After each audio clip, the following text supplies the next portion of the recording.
Сәлем достар, бүгін сіздермен қатып қалған бауырсақпен осындай кіргешке жасайтын боламыз. Ол үшін бізге қатқан бауырсақтарды видеода көрсетілгендей етіп тураймыз.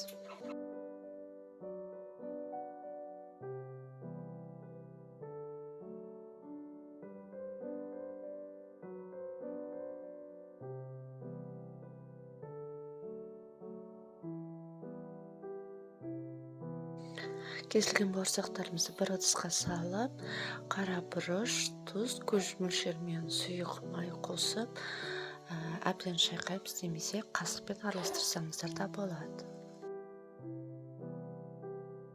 Сосын духовкада 200-250 градуста пісіріп аламыз қызарғанша.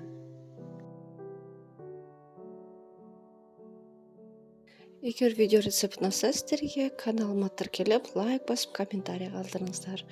Және де достарыңызға таратуды ұмытпаңыздар.